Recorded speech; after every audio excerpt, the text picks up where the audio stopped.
अच्छा,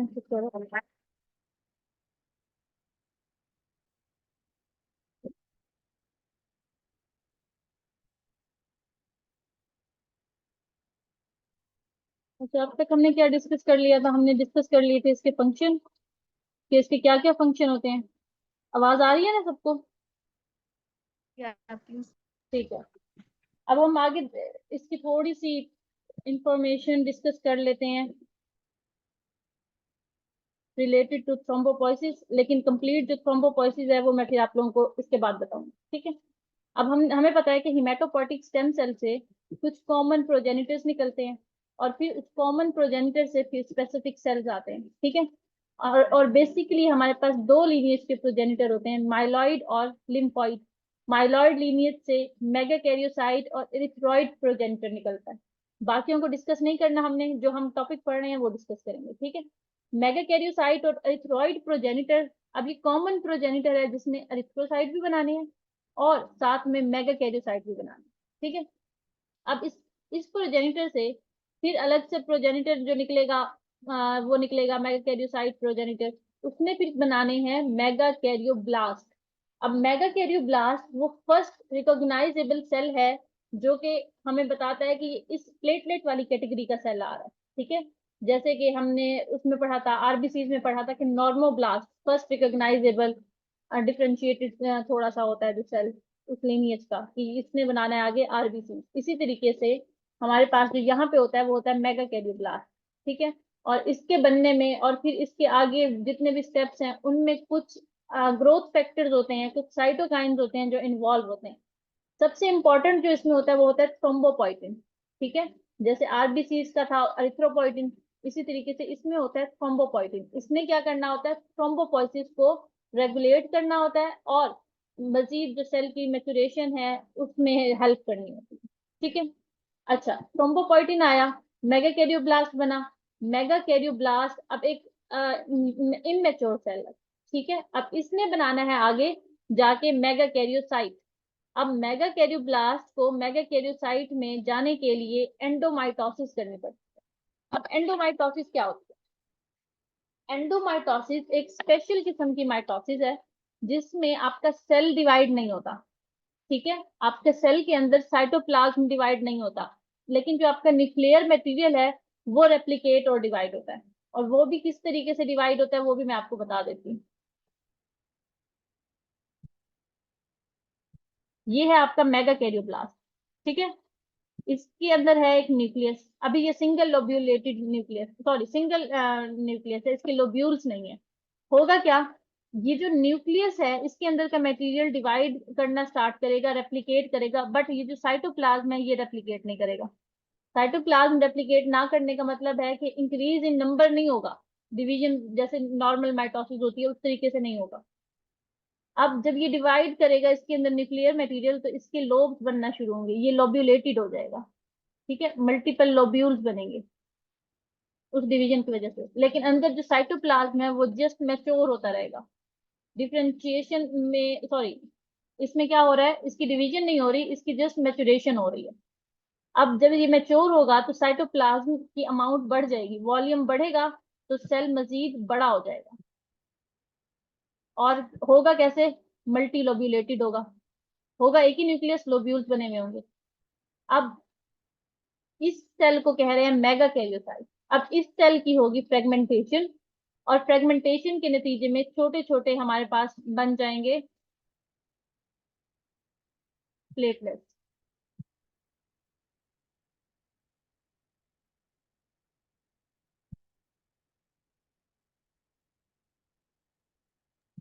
अपनी एंडोमाइटोसिस रिपीट कर दी। बेटा मैं आपको दोबारा हो रही है तो मतलब साइटोप्लाज्म डिवाइड हो रहा है। जी बेटा, जी जी पूछें। अभी अगर fermentation होगी तो इसका मतलब यही है ना कि साइटोप्लाज्म भी डिवाइड हो रहा है, न्यूक्लियस भी मतलब कन्वर्ट, न्यूक्लियस के फ्रेगमेंट्स। साइटोप्लाज्म डिवाइड होता है तो सेल एक से दो बन जाते हैं बेटा। डिवीजन सिर्फ न्यूक्लियर मटेरियल की हो रही है, मैं आपको दिखा रही हूँ।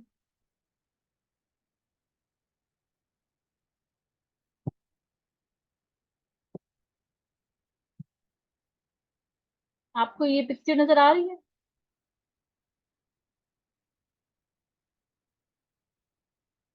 हाँ जी।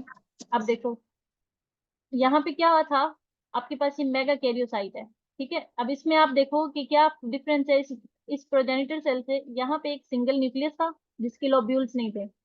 यहाँ पे क्या हुआ कि सेल एक से दो नहीं हुआ, माइटोसिस में यही होता है ना, वही सेल आ रहा है, लेकिन हो क्या रहा है, इसमें अब लोब्यूल्स बने हुए हैं, लोब्यूलेटेड है। अच्छा, अब जब ये मजीद बढ़े बनेगा, ये प्रो प्लेटलेट की तरफ आएगा, इसका साइज इंक्रीज हो जाएगा, साइटोप्लाज्म की का जो वॉल्यूम है वो इंक्रीज हो जाएगा, और उसके बाद डायरेक्ट इसकी फ्रेगमेंटेशन हो जाती है। मैं कोई और एक अच्छी सी पिक्चर देखती हूँ, आपकी बुक वाली मिल जाती तो बेहतरीन हो जाता।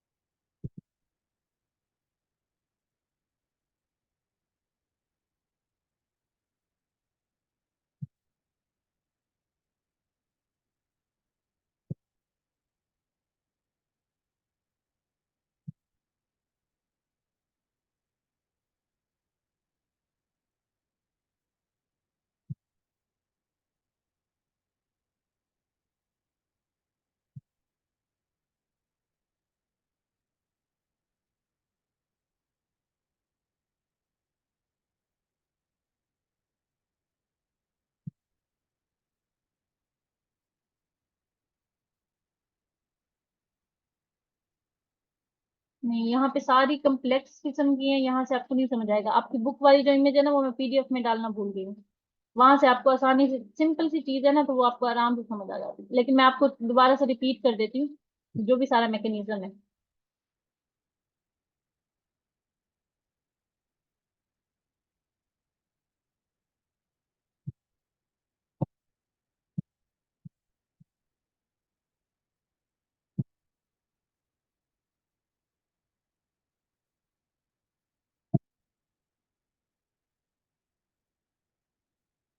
ये देखें, ये वाली जो पिक्चर है ना, इसको आप गौर से देखें। ये आपके पास एक मेगा कैरियोब्लास्ट बना, ठीक है।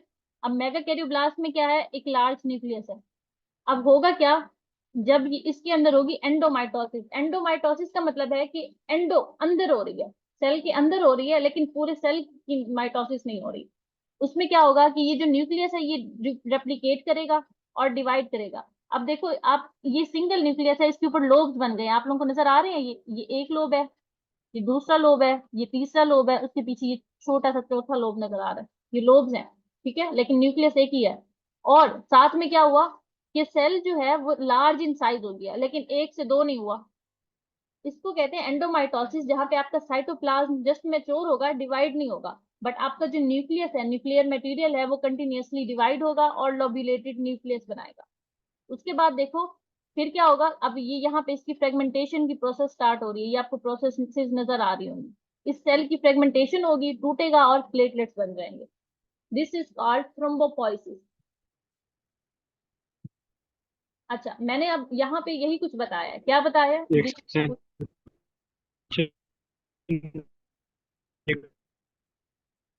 मुझे आपकी आवाज ठीक नहीं आ रही बेटा, टेक्स्ट कर दें। अच्छा देखो, मेगाकैरियोब्लास्ट था, उसमें एंडोमाइटोसिस होगी, एंडोमाइटोसिस के नतीजे में आपको मिलेगा मेगा कैरियोसाइट। अब जो मेगा कैरियोसाइट है, उसकी होगी फ्रेगमेंटेशन। और किस तरीके से होगी, डिमार्केशन मेम्ब्रेन्स की फॉर्मेशन से। और डिमार्केशन मेम्ब्रेन का मैं आपको बता चुकी हूँ, स्टार्ट में ही मैंने बता दिया कि किस तरीके से बनते हैं। और फिर उसके नतीजे में क्या होगा, प्लेटलेट। और एक मेगा कैरियोसाइट तकरीबन 1000 से 5000 तक प्लेटलेट्स बनाता है, ठीक है। तो जितने मेगा कैरियोसाइट होंगे वो मल्टीप्लाई बाय दिस रेंज, तो आपके पास टोटल कोई 450 के करीब तक एक अमाउंट, एक वैल्यू होती है। इतने तक आपकी जो प्लेटलेट काउंट है बननी चाहिए, इससे ऊपर जाती है तो वो एबनॉर्मल होती है, ठीक है। 150 से लेकर 450 तक प्लेटलेट्स की नॉर्मल रेंज होती है। आपकी बुक में 400 लिखी हुई है, लेकिन आपकी बुक क्योंकि पुरानी है, तो जो लेटेस्ट इंफॉर्मेशन है, आपको अगर वाइवा में भी पूछ लें तो वो है 150 से 450 तक। अच्छा, अब हमने ऊपर पढ़ा कि थ्रोम्बोपोइटिन होता है जो कि इस थ्रोम्बोपोइसिस को रेगुलेट कर रहा होता है, तो वो किस तरीके से करता है। अब सबसे पहले हम इसका थोड़ा सा इंट्रो कर लेते हैं कि थ्रोम्बोपोइटिन बेसिकली एक हार्मोन है, ठीक है। जैसे एरिथ्रोपोइटिन का पढ़ा था कि वो एक हार्मोन था, ठीक। अब थ्रोम्बोपोइटिन एक हार्मोन है जिसने प्लेटलेट की प्रोडक्शन में रोल प्ले करना है, और किस तरीके से करना है वो हम आगे देखते हैं। बेसिकली ये ग्लाइकोप्रोटीन इन नेचर होता है, ठीक है। इसकी नेचर भी एमसीक्यूज में पूछी जा सकती है कि थ्रोम्बोपोइटिन की नेचर क्या है, हार्मोन है और ग्लाइकोप्रोटीन इन नेचर है। इसने करानी है डिफरेंशिएशन और मैच्योरेशन ऑफ मेगा कैरियोसाइट, ताकि मेगा कैरियोसाइट बने और उसकी फ्रेगमेंटेशन से प्लेटलेट्स बन सके। अब ये जो थ्रोम्बोपोइटिन है, ये किसी ने कुछ पूछा है बच्चों? अच्छा, ये जो थ्रोम्बोपोइटिन है ये बेसिकली आपके लिवर में सिंथेसाइज हो रहा होता है, और इसका सबसे बड़ा जो पोर्शन है वो सिंथेसाइज लिवर में होता है, माइनर अमाउंट में कहीं और भी बन जाता है। अब जो मेन साइट लिवर है वो 95% तक प्रोड्यूस करता है इस थ्रोम्बोपोइटिन को, लेकिन किडनीज में और बोन मैरो के स्ट्रोमल सेल्स में भी ये थोड़ा बहुत बन जाता है, ठीक है। अच्छा, अब अब तक हमने क्या देखा कि प्लेटलेट्स होते क्या हैं, बन किस तरीके से रहे हैं, उसकी रेगुलेशन कौन कर रहा है, ये सारा कुछ कर रहा है। इसमें से लॉन्ग क्वेश्चन कुछ भी नहीं आता, ये भी मैं आप लोगों को बता रही हूँ, इसमें से सिर्फ एमसीक्यूज आते हैं। अब हम देख लेते हैं कि प्लेटलेट्स का स्ट्रक्चर किस तरीके का होता है। प्लेटलेट्स बेसिकली डिस्कॉइड शेप के होते हैं, ठीक है। और ये हम बात पहले कर चुके हैं कि ए न्यूक्लिएट होंगे, सेल के फ्रेगमेंट है ना, इसके अंदर न्यूक्लियस मौजूद नहीं होगा। इसका जो डायमीटर है वो 2 to 3 माइक्रोमीटर तक होता है। आपके पास अगर कोई लेटेस्ट वर्जन है बुक का, उसमें अगर कोई अपडेटेड इसकी लिखी हुई हो तो देख लीजिएगा, वैसे इसकी जो एवरेज होती है ना डायमीटर की रेंज वो यही होती है, 2 to 3 माइक्रोमीटर। अब प्लेटलेट है डिस्कॉइड शेप का और 2 to 3 माइक्रोमीटर का। अब हम देखते हैं कि उसका बेसिकली स्ट्रक्चर किस तरीके का होता है। डिस्कॉइड सी डिस्क होती है, ऐसे करके डिस्कॉइड सी डिस्क बनी हुई होती है, ठीक है। और उसके ऊपर लगे हुए होते हैं कुछ रिसेप्टर्स, और उसके अंदर होते हैं कुछ ग्रेन्यूल्स।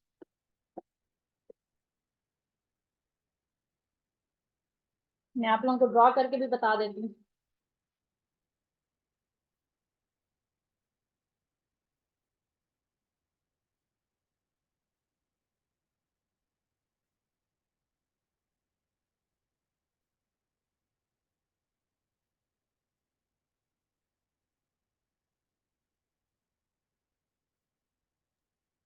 आवाज आ रही है?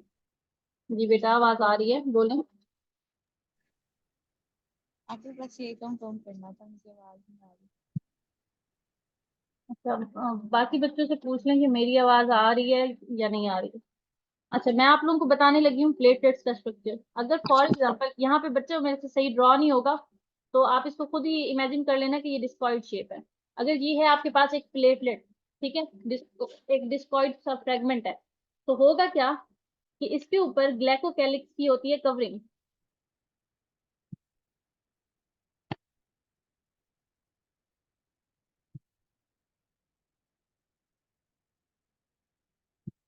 और इसके ऊपर लगे हुए होते हैं कुछ रिसेप्टर्स, ठीक है।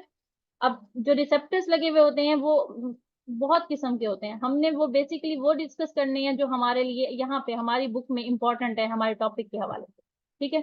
इसके ऊपर लगे हुए होते हैं रिसेप्टर्स जगह जगह पे, कुछ को हम डिस्कस करेंगे कुछ को नहीं करेंगे। और इसके अंदर होते हैं कुछ ग्रेन्यूल्स, ऑर्गेनेलीज भी होती हैं, लेकिन हम सिर्फ कुछ स्ट्रक्चर जो हमने पढ़ने हैं उनको डिस्कस करेंगे। इस ग्रेन्यूल्स के साथ साथ जो बेसिक ऑर्गेनेलीज हैं वो भी पाई जाएंगी। अब हमने बेसिकली डिस्कस करना है इन रिसेप्टर्स को और इस ग्रेन्यूल्स को, जो कि प्लेटलेट्स के फंक्शन परफॉर्म कराने के लिए बहुत इंपॉर्टेंट है। उसके अलावा यहाँ पे डिफरेंट ऑर्गेनेलीज होंगी इसके अंदर, जैसे कि माइटोकॉन्ड्रिया हो गया, ठीक है। और साथ में फिलामेंट्स होंगी, एक्टिन फिलामेंट्स हो गई, माइक्रोट्यूब्यूल्स पाई जाएंगी, और बेसिक बेसिक जो ऑर्गेनेलीज होती हैं वो सारी होंगी, ठीक है। अब वो बेसिकली मैं ड्रॉ नहीं करूंगी, आपने क्या सिर्फ याद रखना है ऑर्गेनेलीज को आप इमेजिन करें अंदर, यहाँ पे रिसेप्टर्स और ग्रेन्यूल्स, बस आपके जहन में फिलहाल ये होने चाहिए। अब इसके अंदर जो रिसेप्टर्स होते हैं वो मोस्टली ग्लाइकोप्रोटीन इन नेचर होंगे जो हमने डिस्कस करने हैं।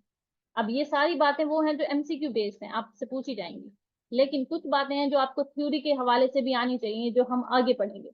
अब जो इसके ऊपर रिसेप्टर्स हैं आपकी बुक में लिखे हुए वो दो हैं, GP1B और GP2B3 है। अब ये GP से मुराद ग्लाइकोप्रोटीन है, ठीक है। Glycoprotein 1B, glycoprotein 2B3A। अब इनका काम कुछ कोई काम भी होगा अगर हम इनको पढ़ रहे हैं। इसके अलावा भी कुछ ग्लाइकोप्रोटीन रिसेप्टर्स होते हैं, जैसे कि ग्लाइकोप्रोटीन रिसेप्टर 6 होता है, आगे मैंने लिखा है, मेंशन किया है, ठीक है। उसके अलावा ग्लाइकोप्रोटीन 1A होता है, लेकिन वो आपके लिए फिलहाल इंपॉर्टेंट नहीं है। अब ये जो रिसेप्टर्स होते हैं, इनने बेसिकली प्लेटलेट की फंक्शनिंग में रोल प्ले कराना होता है। अब मैंने आपको बताया कि प्लेटलेट का फंक्शन है हीमोस्टेसिस। अब हीमोस्टेसिस के लिए प्लेटलेट्स को एडहीशन और एग्रीगेशन करनी आनी चाहिए। मैं दो वर्ड यूज कर रही हूँ, एडहीशन और एग्रीगेशन। एडहीशन और एग्रीगेशन। अब एडहीशन क्या है और एग्रीगेशन क्या है, मैं जरा ये बता देती हूँ, गौर से सुनिएगा। एडहीशन का मतलब है कि प्लेटलेट्स का डैमेज ब्लड वेजल के सरफेस के साथ जुड़ना, ठीक है। प्लेटलेट्स का डैमेज ब्लड वेजल्स के सरफेस के साथ जुड़ना इज एडहीशन। लेकिन अगर प्लेटलेट प्लेटलेट के साथ जुड़ रहा है, दैट इज एग्रीगेशन।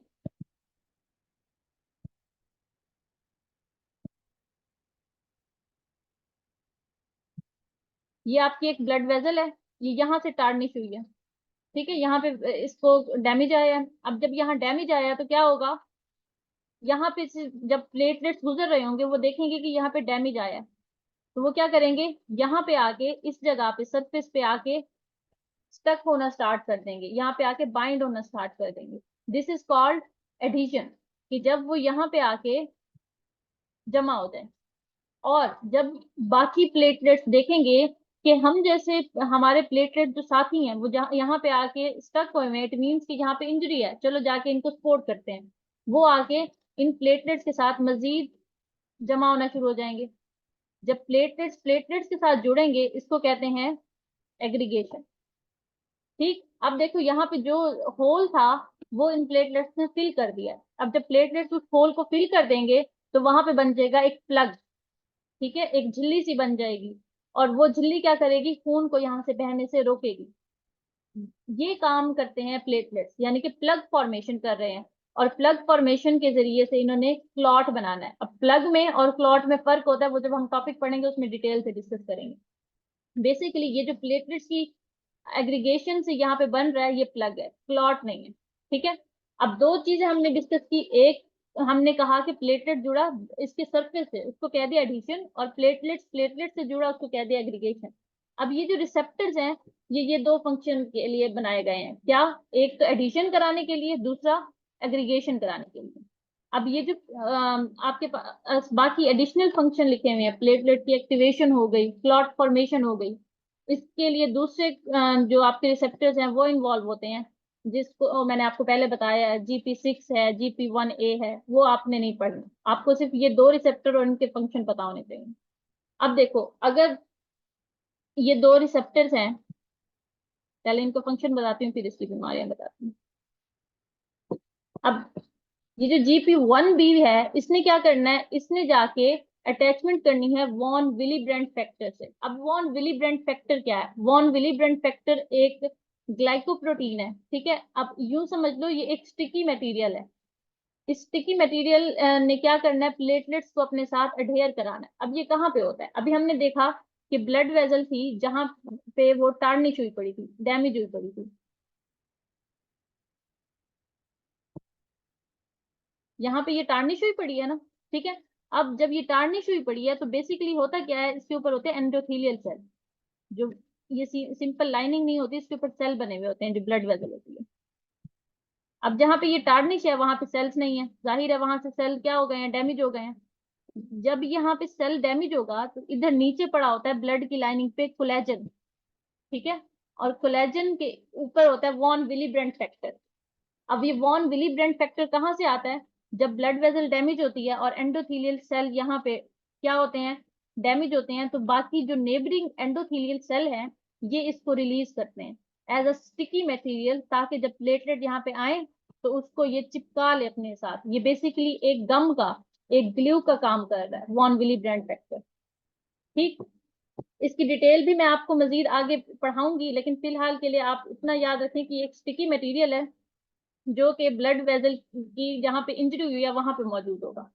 अब वहां पे ब्लड वेसल के साथ जो प्लेटलेट अटैच हो रहे हैं वो अपने कौन से रिसेप्टर के साथ अटैच हो रहे हैं, GP1B के साथ। और वो GP1B जाके वॉन विली ब्रेंट फैक्टर के साथ अटैचमेंट करेगा और उस जगह को जो खराब हुई पड़ी है उसको कवर कर लेगा। ठीक, यानी कि GP1B का फंक्शन क्या है, बेसिकली एडहीजन। और GP2B का फंक्शन क्या है, GP2B का फंक्शन है प्लेटलेट को प्लेटलेट के साथ जोड़ना। यानी कि जब प्लेटलेट्स बाकी फ्लो कर रहे थे, उन्होंने देखा कि हमारे साथ ही जुड़े हुए हैं, हम भी जाके जुड़ जाएं। अब प्लेटलेट अब जाएंगे अपने 2B रिसेप्टर को यूज करेंगे और पहले वाले जो जुड़े पड़े प्लेटलेट्स हैं उनके 2B रिसेप्टर के साथ बाइंड कर जाएंगे। ठीक, अब ये जो 2B इंट्रैक्शन है दैट इज कॉल्ड एग्रीगेशन। अब ये हो किस तरीके से रही है, बेसिकली होता ये है कि बीच में जो डिस्टरबेंस आई है अच्छा खासा टाइम ले गई है, अल्लाह करे ये पूरा हो जाए। ये फॉर एग्जांपल आपके पास एक प्लेटलेट पड़ा है, ये दूसरा प्लेटलेट पड़ा है, इसके ऊपर यहाँ पे है GP2B और यहाँ पे भी है GP2B। ठीक है, अब ये फॉर एग्जांपल ये आपकी ब्लड वेसल के साथ अटैच हुआ पड़ा है और ये फ्लो करता हुआ जा रहा है। अब इसने इसको देखा और कहा कि मैं अटैच हो जाता हूँ। अब ये इस रिसेप्टर के जरिए इस रिसेप्टर के साथ जुड़ेगा वाया फिब्रिनोजन, उसका भी बताऊंगी डिटेल में, अभी फिलहाल समझ लो। इस प्रोसेस को कहते हैं एग्रीगेशन। ठीक है, दिस इज कॉल्ड एग्रीगेशन। और ये फंक्शन किसने परफॉर्म किया, GP2B ने। अब देखो अगर GP1B, आप मुझे अब आप बताओगे GP1B अगर कम है, कमी है इसकी किसी भी वजह से, या GP1B जो है एबनॉर्मल है, तो कौन सा फंक्शन डिस्टर्ब होना चाहिए, एडिशन वाला। एडिशन। और अगर GP2B जो है वो एबनॉर्मल है या उसकी डेफिशिएंसी है तो क्या, एग्रीगेशन। एग्रीगेशन। अब देखो इन दोनों केसेस में क्या हो रहा है, या अगर तो एडिशन नहीं हो रही या तो एग्रीगेशन नहीं हो रही, दोनों केसेस में प्लग सही से नहीं बनेगा। और जब प्लग सही से नहीं बनेगा तो जो आपकी ब्लीडिंग है उसको सही से कंट्रोल नहीं किया जाएगा। ठीक है, इसको डिटेल हम आगे देखेंगे, अभी फिलहाल सिंपल सिंपल समझे। तो क्या होगा कि सही से प्लग नहीं बनेगा, अगर प्लग नहीं बनेगा तो ब्लड की जो सिजेशन है वो सही से नहीं होगी। ठीक, अब देखो वो बीमारी, ऐसा डिसऑर्डर जिसमें GP1B की डेफिशिएंसी है या एबनॉर्मेलिटी है, तो क्या उस बीमारी को कहते हैं बर्नर्ड सोलियर सिंड्रोम। ये आपके पास MCQ आता है और बहुत इंपॉर्टेंट MCQ आता है, इन दोनों में से कोई MCQ आएगा लिख ले। ठीक है, GP1B की जो डेफिशिएंसी है उसको कहते हैं बर्नर्ड सोलियर सिंड्रोम। अब ये एक ऑटोसोमल रिसेसिव डिसऑर्डर है, बहुत रेयर है लेकिन ये है। और इससे क्या होता है, इससे ये होता है कि आपके जो प्लेटलेट्स हैं इस बीमारी में बड़े होते हैं और कम होते हैं, प्लेटलेट्स का लेवल कम है और बड़े हैं। अब ये क्या बात इंडिकेट कर रहा है कि पहले से ही कोई मतलब पीछे से ही कोई प्लेटलेट का इशू है कि प्लेटलेट सही से बन के नहीं आ रहे, जिसमें एक एबनॉर्मेलिटी उसमें ये भी है कि 1B नहीं है। तो क्या होगा, डिफेक्टिव एडहीशन होगी। और ऐसी बीमारी में माइक्रोथ्रोम्बोसाइटोपिनिया देखा जाएगा, यानी कि प्लेटलेट्स है भी कम और प्लेटलेट्स जो है लार्ज इन साइज है और उनके ऊपर जो रिसेप्टर है 1B वो भी डिफेक्टिव है या वो भी कम है। ठीक है, जो दूसरा होता है वो होता है GP2B प्री ए। अब GP2B प्री ए, इसकी अगर एबनॉर्मेलिटी हो या इसकी डेफिशिएंसी हो, इसको कहते हैं ग्लासमैन थ्रोम्बोस्थीमिया। थोड़ा सा मुश्किल सा नाम है, जबान पे मुश्किल से चढ़ेगा लेकिन याद कर लें। ठीक है, इससे भी क्या होगा कि आपकी जो एग्रीगेशन है वो इम्पेयर्ड है, और इम्पेयर्ड एग्रीगेशन है तो ब्लीडिंग टाइम प्रोलॉन्ग हो जाएगा। ठीक, अब देखो अगर तो एडिशन नहीं हो रही, GP वो ऊपर वाले इस रिसेप्टर की बात कर रही हूँ 1B, उसका मसला है तो एडिशन ही नहीं हो रही। जब बेसिकली एक बेस ही नहीं बन रही तो एग्रीगेशन होगी कैसे। यानी कि जो पहले वाली बीमारी है ना ऊपर वाली, उसमें क्या हो रहा है यहाँ बर्नर्ड सोलियर में कि एडिशन ही नहीं हो रही तो एग्रीगेशन भी नहीं होगी। ठीक है, अब एडिशन नहीं है तो ब्लीडिंग होती रहेगी। ठीक, लेकिन इसमें वाले में एडिशन हो गई है लेकिन मजीद जो प्लेटलेट्स हैं उसको सपोर्ट करने के लिए नहीं आए, एग्रीगेशन नहीं हुई, तो एक मजबूत प्लग नहीं बनेगा। ठीक है, अब जब एक मजबूत प्लग नहीं बनेगा तो क्या होगा कि जो ब्लीडिंग है उसका टाइम इंक्रीज हो जाएगा। कहाँ पे थे? इतनी बीमारी की डिटेल आपसे कोई पूछेगा नहीं, जस्ट ये पूछते हैं कि इसकी एबनॉर्मेलिटी है तो कौन सी बीमारी होगी। बस इतना ही आता है, लेकिन फिर भी मैंने सोचा कि मैं आप लोगों को इसको समझा दूं। इस बीमारी में ये सिम्टम्स देखे जाते हैं कि म्यूकोक्यूटेनियस ब्लीडिंग होती है, यानी कि जहां पे भी आपकी क्यूटेनियस मेम्ब्रेन है वहां पे आपको ब्लीडिंग होने के चांसेस होते हैं। अगर थोड़ा सा भी प्रेशर पड़ा स्किन पे तो वहां पे ब्रूज बन जाता है, और अगर कहीं पे कोई इंजरी हुई, कोई कट लगा, तो एक्सेसिव ब्लीडिंग होगी। ठीक। अब ये वो रिसेप्टर्स हैं जिनकी मैं बात कर रही थी कि एक्स्ट्रा रिसेप्टर्स हैं जो कुछ होते हैं लेकिन आपकी बुक में मेंशन नहीं है। वो है GP6। इसने क्या करना होता है, ये डायरेक्टली कोलेजन के साथ बाइंड करता है। मैंने आपको बताया है ना कि ब्लड वेसल होती है, ये ब्लड वेसल है। ठीक है, इसकी मैं एक ही वो बना के बता रही हूँ। यहाँ एंडोथीलियल सेल है, एंडोथीलियल सेल के नीचे एक कवरिंग होती है, उसके वो होती है कोलेजन की। अब जब ये एंडोथीलियल सेल यहाँ से डैमेज होंगे तो कोलेजन एक्सपोज होगी। ठीक है। अब प्लेटलेट्स जब आके अटैच होते हैं तो वो कोलेजन के साथ अटैच होते हैं via von Willebrand factor. ठीक है। अब कुछ रिसेप्टर्स जो इंपॉर्टेंट है वो तो हमने पढ़ लिए हैं, वो क्या कर रहे थे, directly von Willebrand factor के साथ अटैच हो रहे थे, बट कुछ रिसेप्टर्स डायरेक्ट कोलेजन के साथ भी इंटरेक्शन करते हैं, जिसमें ये GP6 और 1A 2A। ठीक है, 1A/2A ये भी इन्वॉल्व होता है। 2B रिसेप्टर नॉर्मली भी एक्सपोज होते हैं सेल सरफेस पे या डिफरेंट सिचुएशन में। बेटा ये मैं रहमान एक्टिवेशन पढ़ाऊंगी ना, तब मैं आपको सारी बातें बताऊंगी। अभी सिर्फ आप प्लेटलेट का बेसिक स्ट्रक्चर और फंक्शन समझें। अभी ये बहुत डिटेल में है, आपने टेंशन नहीं लेनी, बेसिक चीजें समझ लें फिर मैं आपको सारा कुछ समझाती हूँ। अभी तक हमने क्या देखा कि रिसेप्टर्स होते हैं, कौन से होते हैं, उनका क्या काम होता है। अब हम ग्रेन्यूल्स की बात कर लेते हैं। ठीक है। प्लेटलेट्स के अंदर कुछ ग्रेन्यूल्स होते हैं। अब वो ग्रेन्यूल्स भी स्पेसिफिक किस्म के होते हैं और उसकी भी टाइप्स होती हैं। 3 टाइप के ग्रेन्यूल्स इसके अंदर देखे जाते हैं। एक होता है अल्फा ग्रेन्यूल, दूसरा होता है डेंस ग्रेन्यूल, और तीसरे होते हैं लाइसोसोम। ठीक है। अब अलग अलग नाम है तो इनके फंक्शन भी अलग अलग होंगे। इनके अंदर कुछ स्पेसिफिक मॉलिक्यूल्स, कुछ स्पेसिफिक प्रोटीन्स, कुछ स्पेसिफिक इनके अंदर केमिकल्स होते हैं जो इन्वॉल्व होते हैं इनकी फंक्शन में। अब इनका प्लेटलेट्स का फंक्शन क्या है, हीमोस्टेसिस। ठीक है। और हीमोस्टेसिस को अगर हम मजीद कुछ स्टेप्स में करें, देखें, तो उसमें है प्लग फॉर्मेशन। प्लग फॉर्मेशन को भी मजीद अगर हम ब्रेक डाउन करके ले जाएं तो उसमें एडिशन, एग्रीगेशन, ये चीजें आज अभी तक हमने पढ़ी है ना। तो वो सारे फंक्शन परफॉर्म करने के लिए प्लेटलेट्स के अंदर ग्रेन्यूल्स होते हैं, और ग्रेन्यूलर कंटेंट लाजिम होता है कि ये अपने फंक्शन परफॉर्म कर सकें। ठीक है। अब 3 किस्म के ग्रेन्यूल्स हैं, एक है अल्फा, दूसरा है डेंस, और तीसरा है बच्चों मगर कितने बच्चे होती है आप लोगों की? 625। ये कंप्लीट करा लूं तो मैं बताती हूँ।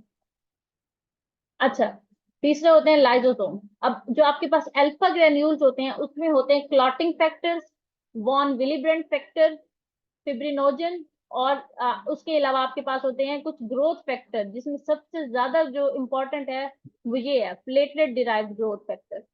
ठीक है। अच्छा, अब हम सिर्फ अल्फा ग्रेन्यूल को पहले देखेंगे, उसी को डिस्कस करेंगे। अब क्लॉटिंग फैक्टर्स क्या होते हैं? क्लॉटिंग फैक्टर्स प्रोटीन्स होती हैं। ठीक है। अब ये भी आपके पास मजीद आगे एक टॉपिक है, वहां पे मैं मजीद एलेबोरेट करूंगी, बट अभी सिर्फ इतना समझें कि क्लॉटिंग फैक्टर्स कुछ प्रोटीन्स होती हैं, और ये प्रोटीन्स क्या करती हैं, वो जो आपका बेसिकली प्लग बना था, मैंने आपको बना के दिखाया है, प्लेटलेट्स की एग्रीगेशन से और एडिशन से, उस प्लग को पक्का करती हैं। ठीक है। आप घर बनाते हो ना, ईंटों से घर बनाया, उसके बाद उसके ऊपर सीमेंट की कवरिंग से उसको मजबूत करते हो। अब वो यही काम हुआ है प्लेटलेट्स के साथ कि इन्होंने प्लेटलेट्स ने वो घर बनाया, जैसे ईंटों से ब्रिक से बन गया, लेकिन उसको मजबूत करने के लिए सीमेंट की कवरिंग चाहिए। वो काम कौन करेगा? वो करेगा क्लॉटिंग फैक्टर्स। अब वो क्लॉटिंग फैक्टर्स किस तरीके से करते हैं, कुछ प्रोटीन भी मजीद और भी इन्वॉल्व होती हैं, वो मैं आपको बताऊंगी। क्लॉटिंग फैक्टर्स कोगुलेशन कराती हैं और जाके उसको मजबूत करा देती हैं। ये पूरी प्रोसेस है, ये हमने आगे पढ़नी है। ठीक है। उसके अलावा अल्फा ग्रेन्यूल्स में वॉन विली ब्रेंट फैक्टर भी होता है। अब आप लोग कहोगे अभी तो हमने पढ़ा है कि वॉन विली ब्रेंट फैक्टर आ रहा है उस डैमेज्ड वेजल से एंडोथेलियल सेल रिलीज कर रहे हैं, तो कुछ ना कुछ वॉन विली ब्रेंट फैक्टर आपके इधर ग्रेन्युलर कंटेंट में भी मौजूद है। ठीक है। लेकिन अब जगह अगर डिफरेंट है तो फंक्शन भी डिफरेंट होगा। उसके अलावा फाइब्रिनोजन, फाइब्रिनोजन एक प्रोटीन होती है। ठीक है, इनएक्टिवेटेड प्रोटीन है। जिस भी प्रोटीन के आखिर में GEN जन होगा, इसका मतलब वो इनएक्टिवेटेड है। अब जब ये एक्टिवेटेड होती है तो ये फिब्रिन बन जाती है, और वो फिब्रिन क्या करती है, क्लॉट फॉर्मेशन में हेल्प करती है। किस तरीके से करती है, मैंने अभी आपको ड्रॉ करके बताया था, दोबारा बताती हूँ, आपको याद आ जाएगा। मैंने आपको कहा था कि जब प्लेटलेट से जुड़ रहे होते हैं 2B3A के जरिए से, ये है 2B3A, ये भी है 2B3A, तो इनको आपस में जुड़ने के लिए बीच में एक लाइगेंड चाहिए होता है, जो कि यही फिब्रिन प्रोटीन होती है। अब ये जब तक ये ग्रेन्यूल के अंदर है, ये फिब्रिनोजन की फॉर्म में है। जब ये बाहर आएगी, एक्टिव होगी, तो ये फिब्रिन बनेगी। ठीक है, और फिब्रिन प्रोटीन ने क्या करना है, इन प्लेटलेट्स को आपस में जुड़वा देना। ठीक, मजीद जब हम इसको डिस्कस करेंगे ना, इसकी पूरी प्रोसेस, तो आपको समझ आएगी ये किस तरीके से क्लॉट को स्टेबल कराती है। उसके अलावा कुछ होते हैं growth factors, platelet derived growth factor. अब तक हमने क्या देखा, अल्फा ग्रेन्यूल्स में क्लॉटिंग फैक्टर्स हैं, वॉन विलिब्रेंट फैक्टर है, फाइब्रिनोजन है, और प्लेटलेट डिराइव्ड ग्रोथ फैक्टर है। ठीक बच्चों, यहाँ तक आप लोगों को क्लियर है? यहाँ तक कुछ ना समझ आया हो कोई चीज?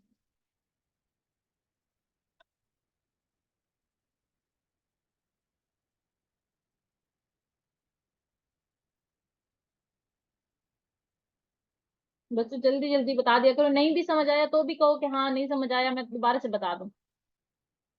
रहमान, मुझे लगता है आपने लेट मीटिंग ज्वाइन किया बेटा, मैंने ये स्टार्ट में बता दिया है, अब ये मैं तब बताऊंगी जब लेक्चर कंप्लीट हो जाएगा। टाइम पे ज्वाइन किया कीजिए ना। अच्छा, दूसरा है आपके पास डेंस ग्रेन्यूल्स।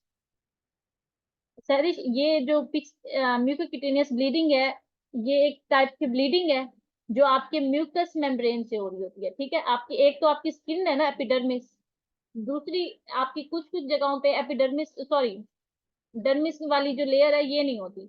जैसे कि आपकी ओरल कैविटी हो गई, इसके अंदर क्या है, सारी जो लेयर है, सारी कवरिंग है, वो किससे बनी हुई है, म्यूकस मेम्ब्रेन से बनी हुई है। इसके ऊपर आपकी ये ऐसी कवरिंग नहीं है जैसे आपकी स्किन पे है। ठीक है, इसी तरीके से आपका GIT है, इसी तरीके से आपके और रिप्रोडक्टिव सिस्टम है, उनकी सारी जो इंटरनल कवरिंग है वो किससे बनी हुई होती है, म्यूकस मेम्ब्रेन से। उन जगहों पे जब ब्लीडिंग होती है, फॉर एग्जांपल आपका जो मुंह है, मुंह के अंदर की सारी कैविटी है, वो म्यूकस मेम्ब्रेन की है, जब वहां पे ब्लीडिंग होगी उसको कहते हैं म्यूकोक्यूटेनियस ब्लीडिंग। ठीक है, अच्छा, उसके अलावा जो दूसरे ग्रेन्यूल्स होते हैं उसको कहते हैं डेंस ग्रेन्यूल्स। अब डेंस ग्रेन्यूल्स में जो बेसिक चीजें, आपकी इंपॉर्टेंट चीजें पाई जाती हैं, वो होता है ADP, ATP, कैल्शियम और सीरोटोनिन। ठीक है, इनके रोल भी किस में है, प्लग फॉर्मेशन में और फिर उसको स्टेबल करने में। अच्छा, मैं आगे इनके रोल बताती भी हूँ। उसके अलावा तीसरे टाइप के जो ग्रेन्यूल्स पाए जाते हैं वो होते हैं लाइजोसोम्स। अब लाइजोसोम के अंदर बेसिकली कुछ एंजाइम्स होते हैं जो जिन्होंने प्रोटीन की ब्रेक डाउन करनी होती है। ठीक है, और इसी तरीके से कुछ और हाइड्रोलिटिक केमिकल्स होते हैं जिन्होंने क्या करने होती है, कुछ मॉलिक्यूल्स की ब्रेक डाउन करनी होती है। मतलब ऐसे मटेरियल जो कि ब्रेक डाउन में यूज हो रहे हैं वो लाइसोसोम के अंदर मौजूद है। ठीक है, अब ये जो तीन ग्रेन्यूल्स है और इनका कंटेंट है वो हम आगे डिस्कस कर लेते हैं। उससे पहले अब हम ये देख लेते हैं कि, नहीं पहले ग्रेन्यूल्स ही खत्म करते हैं।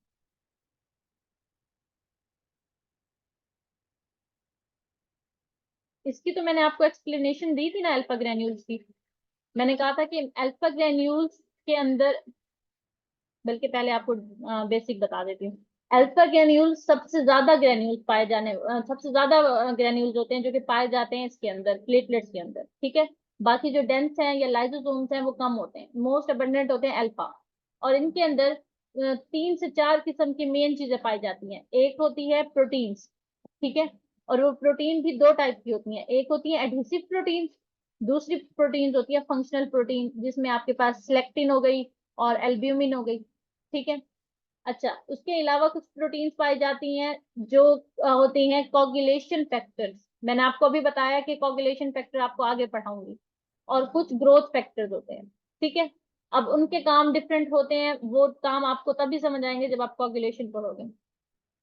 लेकिन अगर इनके ग्रेन्यूलर कंटेंट का मैं आपको एक बेसिक काम बताऊं तो इन्होंने क्या काम करना है, एडिशन करानी है, इन इस सारे कंटेंट ने एग्रीगेशन करानी है, कोगुलेशन करानी है और वुंड हीलिंग करानी है। ठीक बेटा, नेक्स्ट मीटिंग ज्वाइन कर लें क्योंकि ये खत्म हो रही है।